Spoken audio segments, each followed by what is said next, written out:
Okay, so today we're going to be looking at kind of a cool little thing that you can do here at home, the potato clock. This is kind of a pretty famous experiment. I've seen it a lot in science fairs and different things like that.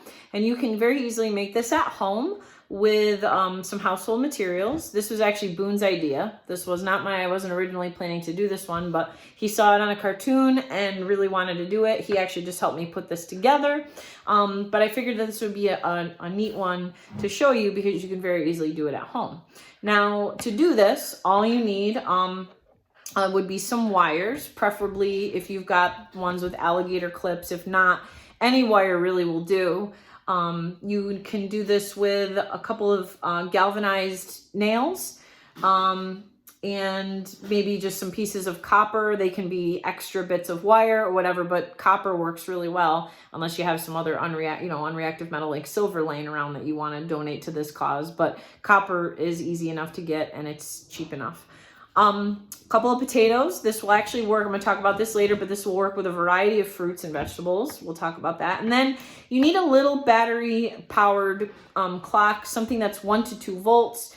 In other words, that would be something that takes anywhere from a watch battery to a single AA battery or a single AAA battery. Now, full disclosure, I did not have a clock. And I reached out on social media to try to get one, see if any of my friends had any. And there were a couple that had, they thought that they had one that would work, but it was actually too high a voltage, or it was a plug-in one, not a battery one. So like I said, full disclosure, I did order the potato clock kit on Amazon just to get this clock. And all the other materials I had ready to go. I had wire with alligator clips. I had nails. I had bits of copper. But I didn't have this darn clock. I couldn't find just a clock on Amazon unless I spent like $19. And the potato clock kit was only $10. So I did order it on Amazon Prime to get this little digital clock.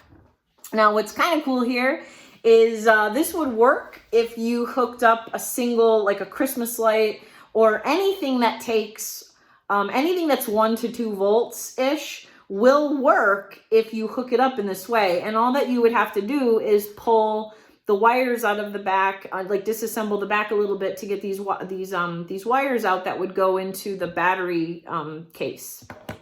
So you can do a light or any other small electronic device that runs off of that one battery. Now what's actually happening here?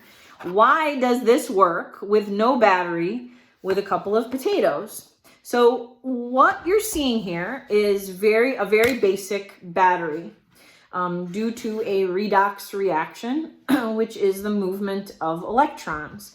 So I'll talk first about what's traveling through what here. So you've got a piece of copper and a piece of zinc here. And that is what's actually hooked up to the clock. That's where the electrons are moving through here. So wires have metal inside of them, and metal naturally has free floating electrons inside of it.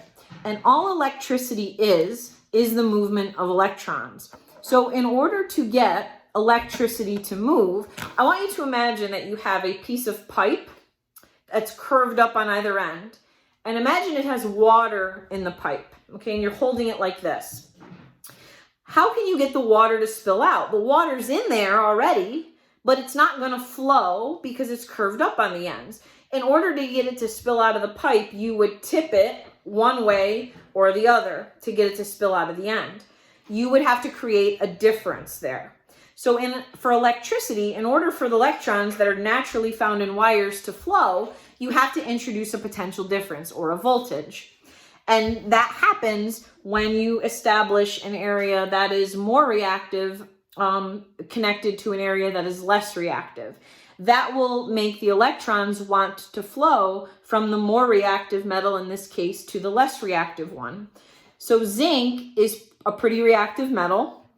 Copper is a not so reactive metal, right along with silver and gold. That's why they're valuable to us, because they're not very reactive. And so the electrons naturally want to move from this higher energy or this more reactive metal to this less reactive metal.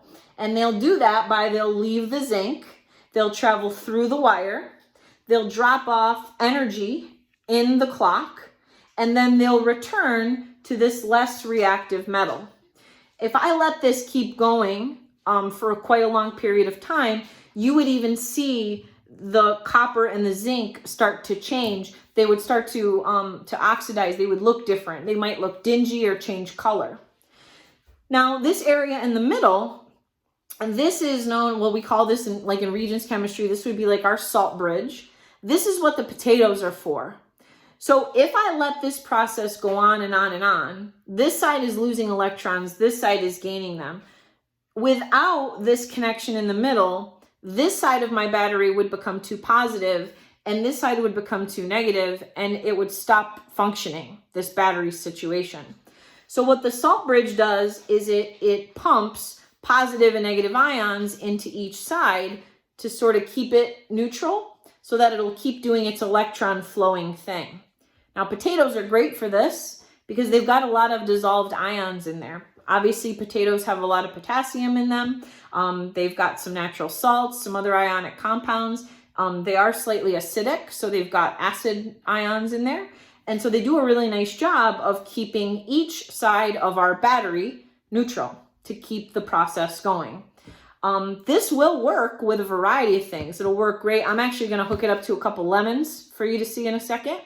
If you wanted to do some extensions to this activity, one might be hook it up to something like a light and see if different fruits or different vegetables make the light light up brighter. So there's a lot of different things that you can do here, but that's the basis for this. We have set up a situation that allows electrons to flow through the wire, and it allows ions to flow through the salt bridge in the middle to keep that process going so that one side doesn't become too negative and one side doesn't become too positive.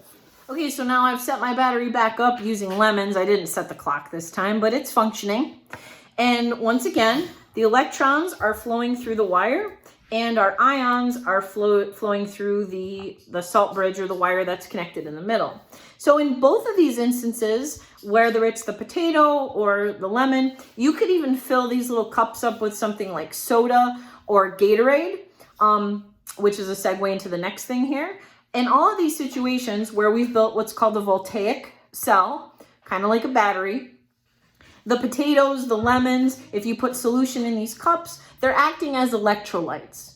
So those are very ion heavy liquids, or in this case, obviously these are object solids, but they have those liquids inside of them. So they are allowing those ions to flow that keep each side of the battery operable so that those electrons can keep flowing. The first battery was actually invented by Alessandro Volta, and he did that by piling metal discs on top of one another, connecting them with wires, and the electrolyte solution that he used in between was just salt water. So you could actually do this with just salt water in the 2 cups as well.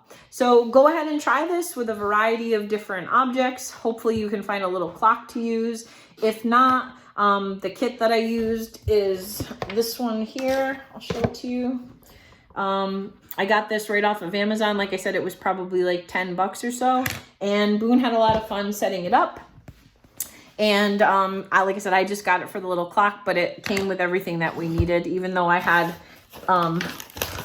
I was ready to go with my real wires here and my copper wire and my galvanized nails as well, but everything you needed was just right in this little kit. So have fun, please send pictures and let me know how it goes.